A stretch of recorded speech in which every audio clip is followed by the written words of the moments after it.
ये दरार अब वो निशानी है दोस्तों जो उस समय धमाका हुआ था, उस धमाके के अंदर ये दीवारों में दरारें पड़ गई। ये नीचे दब गई थी, मासूम बच्ची थी 3 साल की, वो अंदर दबी हुई थी। उसके पिताजी उसके साथ में थे और मारदारी रोटी बना रही थी। अचानक इसमें दरार आने से आशा करती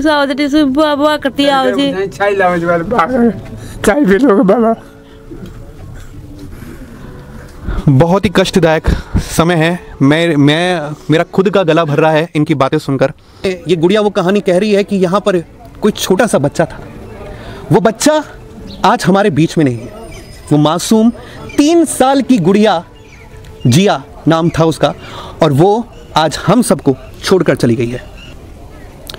नमस्कार दोस्तों, मैं ईशान जौहरी मीडिया हाउस राजस्थान से आज आपका हमारे कार्यक्रम में स्वागत करता हूं। लेकिन आज जो क्षण है वो स्वागत वाले नहीं हैं दोबारा से, क्योंकि आज कोटा के अंदर जब मैं जिस जगह खड़ा हूं उस जगह पर आप मेरे पीछे आगे पीछे सब ये चीज़ें देख रहे होंगे कि किस तरीके से किसी का आशियाना यहाँ पर फिर से टूटा हुआ है।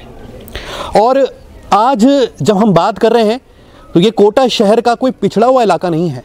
ये इलाका है कोटा शहर का वार्ड नंबर 1, जो कि कोटा उत्तर में आता है, जिसकी महापौर हैं मंजू मेहरा। शांति धारीवाल जी का विधायक क्षेत्र भी है, विधानसभा क्षेत्र है, और वहाँ वार्ड नंबर 1 जो कि कहना चाहिए कि सब जगह वो नंबर 1 रहना चाहिए जैसा कि, लेकिन आज जिस तरीके से स्थिति यहाँ पर दिखाई दे रही है उस तरीके से ये बहुत बड़ा प्रश्न चिन्ह उठाता है उन सवालों के ऊपर। मेरे पीछे आप जो चीज़ें देख रहे हैं ये किसी का आशियाना है, और ना केवल ये आशियाना टूटा है, इसमें हुई है भारी जनहानि। जी हाँ दोस्तों, मेरे साथ जब मैंने यहाँ पर आया और मैंने जब यहाँ पर आके जब ये चीज़ें देखी तो मेरा जो दिल है बहुत ही ज़्यादा दुखी हो रहा है, क्योंकि मेरे सामने दोस्तों यहाँ पर पड़ी हुई है गुड़िया की शक्ल में। यहाँ पर एक गुड़िया है, और इस गुड़िया में ये गुड़िया वो कहानी कह रही है कि यहाँ पर कोई छोटा सा बच्चा था। वो बच्चा आज हमारे बीच में नहीं है। वो मासूम 3 साल की गुड़िया, जिया नाम था उसका, और वो आज हम सबको छोड़कर चली गई है। यह हादसा क्यों हुआ, कैसे हुआ, उसकी वजह क्या रही, जानेंगे, जुड़े रहिए हमारे साथ में। दोस्तों वक्त था 4 अगस्त 2021 का, शाम के 4 बज रहे थे, और शाम के 4 बजे इस परिवार में एक बेटी और उसके पिता पलंग पर सो रहे थे। इसके साथ ही जैसा कि घरों में शाम के वक्त महिलाएं रात के खाने का इंतज़ाम करती हैं, उसी तरह इस घर की महिला भी शाम के खाने का तैयारी कर रही थी। वो सब्जी काट रही थी, और उसे पता नहीं था कि जो चैन की नींद लेकर उसके पति और उसकी छोटी सी मासूम बेटी सो रही है, क्या वो बेटी इतनी लंबी नींद सो जाएगी, ये उसको बिल्कुल पता नहीं था। जिस वक्त ये हादसा हुआ, मानो वक्त का पता भी नहीं चला हो कि वक्त क्या इतना जल्दी गुजर जाएगा। ये हादसा हुआ, इस हादसे के अंदर उस बालिका की और उसके पिता जो पलंग पर सो रहे थे, वो दोनों पट्टियों के नीचे दब गए। लेकिन पिता की ज़िंदगी अब भी चल रही है, और लेकिन जो उनके दिल पर जो गम बैठा, क्योंकि उनकी इकलौती मासूम बेटी जिया आज उनके पास नहीं है। जब हमें मालूम चला यहाँ से कि उसकी जो महिला है, उन महिला के दोनों पैर शक्त विशक्त हो चुके हैं, इसके साथ ही जो पति है उनके अंदरूनी चोटें लगी हुई हैं, सर पर माथे पर चोट आई है, लेकिन प्रशासन अभी भी इन चीज़ों को अनदेखा कर रहा है। क्या है वजह, जानेंगे। यहाँ के जनप्रतिनिधियों से बातचीत करेंगे, यहाँ के बाशिंदों से बात करेंगे, गांव वालों से बात करेंगे, क्योंकि दोस्तों वो सिर्फ गांव वाले नहीं थे, वो जीवन रक्षक थे उस समय, क्योंकि उस समय 4 बजकर या 5 बजकर जो समय हो रहा था, यहाँ पर सिर्फ और सिर्फ गांव वालों की मदद से उन लोगों को बचाया जा गया।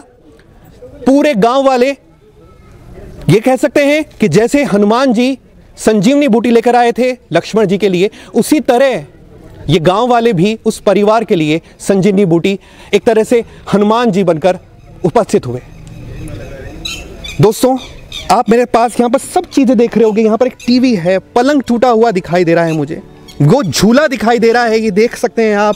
इस झूले के अंदर इस झूले के अंदर मेरे हिसाब से वो बिटिया जिया सोती होगी। ये कहानी मेरे दिल को इतनी तरह से छू रही है। आप में से भी किसी की बिटिया होगी, 3 साल की मासूम बेटी होगी। आप ये सोचिए कि किसी के साथ में यदि इस तरह का हादसा हो तो हमारे दिल पर क्या गुजरेगी। दोस्तों जुड़े रहिए हमारे साथ में, क्योंकि ये जो घटना है ये दिल पर आघात करने वाली घटना है, दिल को दहलाने वाली घटना है। दोस्तों ग्राम गोवर्धनपुरा, जो कि ऐसा बताया जाता है कि लगभग 168 मकान इस गांव के अंदर हैं और 168 मकान होना बहुत बड़ी बात है, क्योंकि इस गांव में एक अच्छी तादाद की जनसंख्या है और उसके बावजूद यहां पर इस तरह की घटना होना एक बहुत बड़ा प्रश्न उठाती है। और इन्हीं प्रश्नों का सवाल जानने के लिए हम आए हैं इस चैनल के माध्यम से, आप लोगों तक पहुंचेंगे और मेरे साथ जुड़ रहे हैं इस क्षेत्र के, इस ग्राम के, इस वार्ड के पार्षद रवि मीणा जी। सर मैं आपसे ये जानना चाहूँगा कि ये जो घटना हुई, सबसे पहले तो इसके लिए बहुत ही मुझे भी दुख हो रहा है जब मैं यहाँ पर आके एक एक चीज़ यहाँ पर देख रहा हूँ कि जिस तरीके से यहाँ चीज़ें दबी हुई हैं और किस तरीके से आप इस घटना को ले रहे हैं। जब इस घटना के बारे में मुझे जब सूचना मिली, सबसे पहले तो मुझे बहुत दुख हुआ। मेरे पास यहाँ ग्रामवासियों का कॉल आया तो मैं सबसे पहले हॉस्पिटल गया। वहाँ पर मैंने जाना किसको कितनी चोट थी, तो वहाँ पर देखा तो बच्ची की डेथ हो चुकी थी तब तक मैं पहुँचा हॉस्पिटल। और बच्ची की माता थी, उसके दोनों पैरों में फ्रैक्चर है, दाएं हाथ की उंगली में कटी हुई है उनकी, और पिता है उनके सिर पे चोट है, उनके टाँके लगे हुए हैं सिर पे। जब मुझे पता चला तो मैंने प्रशासन को अवगत कर दिया था, पटवारी को अवगत कर दिया कि हमारे गाँव में, हमारे वार्ड में गोवर्धनपुरा में मकान गिर चुका है और उसमें 2-3 साल की बच्ची जिया का डेथ हो चुकी है और उनका पूरा मकान गिर चुका है। दूसरे दिन 5 तारीख को निगम को अवगत कर दिया। निगम को अवगत करने के बाद उनके अधिकारी आ गए, उनको देख गए। जो भी उनका सहयोग राशि रहेगी मुख्यमंत्री द्वारा और अपने प्रधानमंत्री द्वारा जो भी सहयोग रहेगा उनके द्वारा पूरा मेरा सहयोग रहेगा। जिनका इनके साथ में ये घटना हुई है वो व्यक्ति क्या, उनका आमदनी का क्या जरिया था? उनकी सब्जी की दुकान है, कुछ जैसे जैसे अपना रहन गुजारा चला रहे थे। सर क्या यहाँ पर क्या स्थिति देखी है जब आप यहाँ पर आए, तो आपने यहाँ पर आते ही यहाँ पर सबसे पहले क्या स्थिति देखी? मैंने ये जो अभी मुझे कल परसों पता लगा था और मैं आया था, तो ये जैसी स्थिति आज है ऐसी की स्थिति मैंने देखी। गांव वालों ने जो बताया मुझे कि भाई ये नीचे दब गई थी, मासूम बच्ची थी 3 साल की, वो अंदर दबी हुई थी, उसके पिताजी उसके साथ में थे और मारदार रोटी बना रही थी। अचानक इसमें दरार आने से आशा हुआ बताया, और हादसा इतना गंभीर है कि वो 3 साल की बड़ी दुर्घटना घटना है साहब। वो 3 साल की बच्ची को कैसे क्या हुआ होगा ये प्रकोप। लेकिन हम ये कहना चाहते हैं कि प्रशासन जितना अधिक से अधिक हो, इनका मकान भी बन जाए, इन गरीबों की थोड़ी व्यवस्था हो जाए, तो हम सरकार से और प्रशासन से यही मांग करना चाहते हैं। और हम कलेक्टर साहब से भी यही अभी ज्ञापन देंगे 1-2 दिन में, तो उनको भी यही अवगत कराएंगे कि भाई इनका भरण पोषण हो जाए, मकान वापस कंप्लीट हो जाए, इन गरीबों की सहायता हो जाए। जो होना था ये तो प्रकृति का प्रकोप था, 3 दिन तक बारिश रुकी नहीं, लेकिन बड़ी दुर्घटना है कि वो बच्ची हमारे बीच में नहीं रही। और माता पिता भी अभी हॉस्पिटल में है, वो भी भगवान करे ठीक है, लेकिन उनके दोनों पाँव फ्रैक्चर हो गए माता के, और बड़ी दुर्घटना है। लेकिन मैं प्रशासन से और सरकार से यही कहना चाहता हूँ कि इनकी पूरी भरपूर हो जाए, गरीब आदमी है। दोस्तों मेरे साथ में अब है सैनी महापंचायत सभा से कोटा जिला प्रभारी हेमंत सुमन जी, और मैं उनसे एक प्रत्यक्षदर्शी के अनुसार मैं पूछना चाहूँगा कि उन्होंने उस दिन यहाँ पर क्या देखा। सर मुझे तो सूचना मिली थी ग्रामवासियों के माध्यम पर, मुझे बड़ा दुख हुआ। दुख होने पर मैंने पूरी मेरी टीम को, सैनी महापंचायत को मैंने इस बात को अवगत कराया कि एक माली समाज का परिवार ग्राम गोवर्धनपुरा के अंदर नंद किशोर पुत्र देवकरण, तो मैं मौके पर मेरी टीम के साथ में कुछ लोगों के साथ में मौके पर आया हूँ और मैंने देखा, ये सुना भी सही कि 3 साल की एक छोटी सी बच्ची की मौके पर मृत्यु हो गई है। माता पिता का अभी उपचार जारी है, तो इस चीज़ का हमें बहुत दुख हो रहा है। आप यहाँ पर इस गांव में ही रहते हैं जी, तो आपने यहाँ पर क्या देखा? हमने देखा कि मैं सामने घर पे खड़ा था, पड़ोस में भी घर मेरा जी, जो सामने से दिखता है मेरे आंखों के सामने अचानक मकान ध्वस्त हो गया है। सबकी तीनों के ऊपर पट्टियाँ गिरी थी, जिसमें बच्ची की तो डेथ हो गई और पिता के वो पैरों में अंदर ही चोट आई है उनके, और माता के भी पाँव में चोट आई है। बड़ी मुश्किल से निकाला है सभी ने मिलकर, 15-20 जनों ने। मतलब दोस्तों मेरे हाथ में गुड़िया की ये वो जिया की बॉटल है, जो बॉटल से वो पानी पीती थी, और सब्जी, ये साड़ी, ये देख रहे हैं यहाँ पर जो भी सामान उन्होंने किस तरीके से बसाया होगा। क्योंकि दोस्तों जब हम भी जानते हैं, जब हम घर में एक एक चीज़ जोड़ते हैं और जोड़ते वक्त हमें ये ध्यान में रहता है कि हम किस तरीके से उस चीज़ों को अपने घर में लेके आ रहे हैं। लेकिन आज उन चीज़ों को जिस तरीके से यहाँ पर तहस नहस होते हुए मैं देख रहा हूँ, हम आपको पूरी ये दीवारें दिखा रहे हैं दोस्तों कि किस तरीके से इस घर की दीवारों में सीलन आ रही है। ये दीवारें उस दृश्य का, उस समय की परिसूचक हैं। दोस्तों यहाँ पर आपको दिख रहा है कि पूरे जो दीवारों के अंदर सीलन भरी हुई है, और ये भी एक निशानी होती है कि यहाँ पर किस तरीके से जो नालियों में पानी भरा हुआ है, खेतों में पानी भरा हुआ है, उससे इस मकानों के अंदर सीलन आ रही है।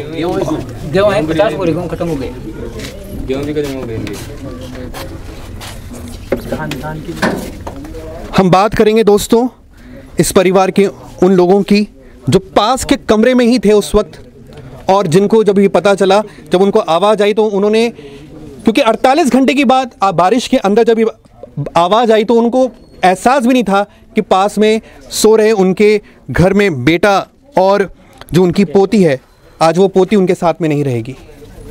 मैं बात करूंगा इस घर के वरिष्ठ सदस्य से जो उस गुड़िया जिया के दादाजी हैं।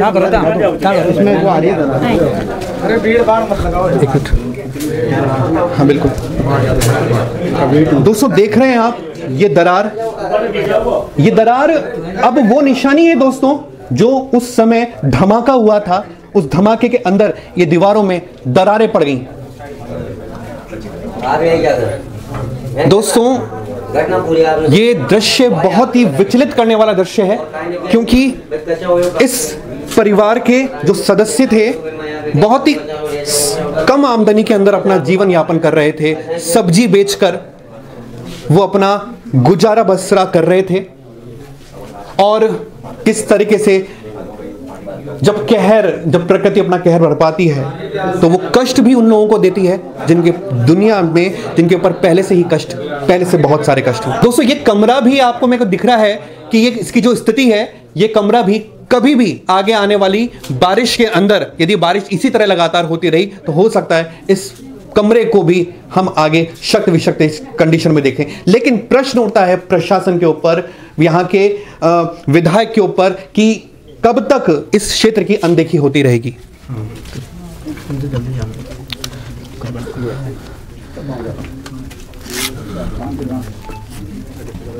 आप उस गुड़िया के दादाजी हैं, क्या बीत रही आपके मन पर इस वक्त? क्या बीत रही, आप देख रही दर्शन दी कहीं भी ना रहे यहाँ तो।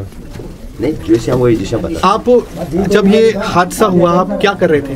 ये बाहर पेशाब निकलवा गयो जो मैं यहाँ आता तो रुड़ी गया सुंदा जाता कहीं ना रहे जब ये तीन बाण बाई ये मेरे खड़े कोकरे पड़ता ही खड़िया ना, वो उम्र सुता ही था जी, आंखों ना पड़े जो बोले सुंदा सुहा हो गया, रुड़ी गया आते वहाँ थे बाहर को उठो हो गया।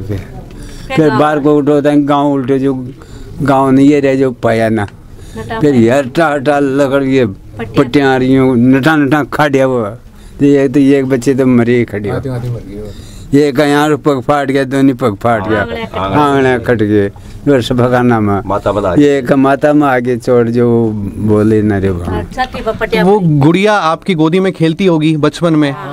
बचपन में क्या याद आ रही है। तो दोस्तों देख रहे हैं इनकी आंखों में आंसू हैं, और वो कष्ट, वो गोदी, वो अपनापन, ये वो भूल नहीं पा रहे होंगे कि वो आज इनके बीच में नहीं है।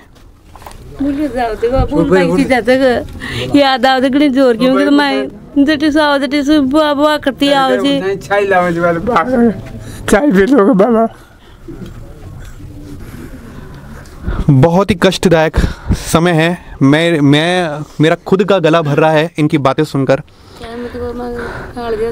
मैं आप से बस इतना पूछना चाहूँगा, आप सरकार से, प्रशासन से क्या मांग करना चाहेंगे?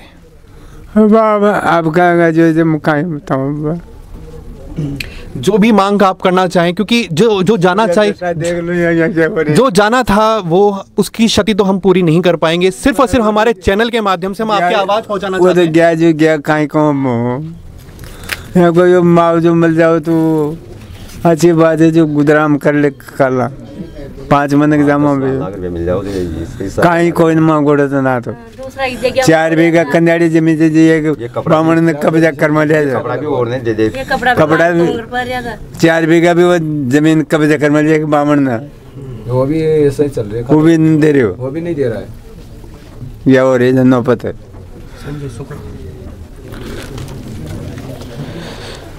दोस्तों इनके आंसू को तो हम नहीं पहुंच पाएंगे, क्योंकि वो आंसू की जो कीमत है वो हम नहीं चुका पाएंगे, क्योंकि आप वो आंसू में वो दर्द महसूस कर रहे होंगे, क्योंकि किसी अपने को खोना क्या होता है वो हम सब जानते हैं।